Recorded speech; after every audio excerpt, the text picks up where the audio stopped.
Finance Committee will come to order. Once again, it is income tax filing season in America, struggling after a decade of Republican budget cuts that have decimated staff, technology, and operations. The IRS is overwhelmed. Customer service suffers. Enforcement against tax cheating by the wealthy has been hollowed out. There is a huge backlog of returns to work through. I want to emphasize this didn't happen by osmosis. Democrats and Republicans used to agree on the importance of funding the IRS. President Ronald Reagan, for example, nobody's idea of a tax and spend liberal, shared exactly that view. There were more employees at the IRS at the end of Ronald Reagan's term than there were at the beginning. The cuts that have hurt customer service and enforcement against cheats started more than a decade ago. Republicans had an opportunity with the big 2017 tax law to have changed course, corrected these issues, and unfortunately, that was not the case.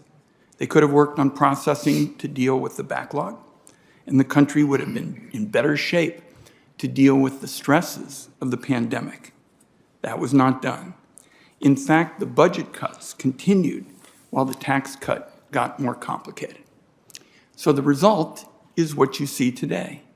Typical working Americans deal with tax filing nightmares, and wealthy tax cheats get away with rip-offs while they live the dream. I want to tick through several of the effects of these budget cuts. First, on customer service. According to the National Taxpayer Advocate, the IRS received a record 282 million customer service phone calls during the last fiscal year. It was able to answer 11% of them, only 11%. Now, there's actually a cottage industry popping up. Companies charge taxpayers hundreds or even thousands of dollars for the ability to cut the line and get through to the IRS by phone. This is an insult added to injury for the typical American, and it is a direct result of Republican budget cuts that have badly broken a basic government service. Second, on the IRS's aging technology. This committee has spent a long time discussing the decrepit IT used by the IRS. Incredibly, some of that information technology actually goes back decades to the Apollo program. A new report from the Inspector General out last week provided a clear example of how failing technology costs taxpayers money. The IRS gets a lot of mail, and some of it includes physical checks sent by taxpayers. The problem is the machines that scan and sort the mail are just way out of date and unable to properly handle the envelopes that contain checks. This cost the taxpayer more than $56 million in 2021 alone because the IRS was unable to open the right envelopes and then process the payments in time. So, in the long run, failing to invest in technology upgrades doesn't save taxpayer dollars, it costs them. Third, on enforcement, Commissioner Reddick, appointed by Donald Trump, has given the committee a few key facts. One is the amount of taxes owed that go unpaid each year could be as high as $1 trillion. My colleagues on both sides of the aisle, we sat here when Commissioner Reddick said that. In his opinion, we were looking at a tax gap that could be as high as $1 trillion. Another is that the IRS is especially overmatched when it comes to cracking down on partnership schemes.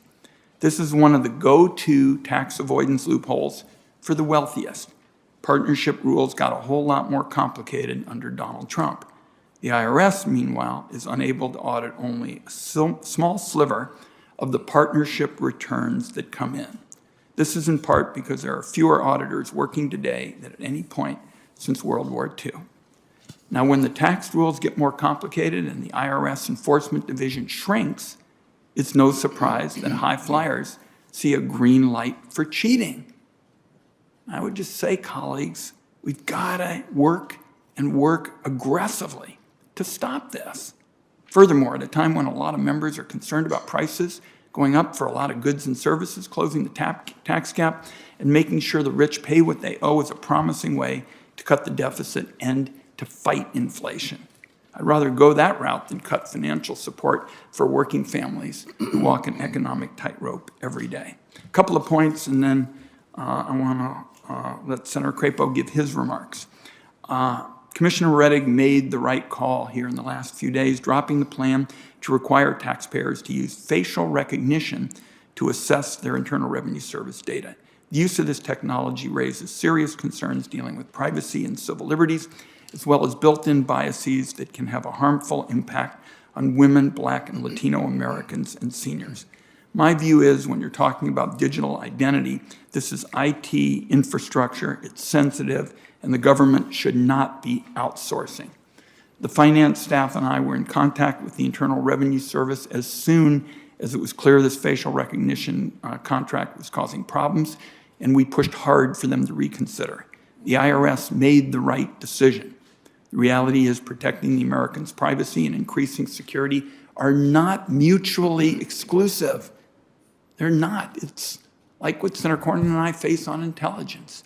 The reality is smart policies in both of these areas give you more liberty and more security. The same is true with respect to the economy. Not so smart policies give you less of both.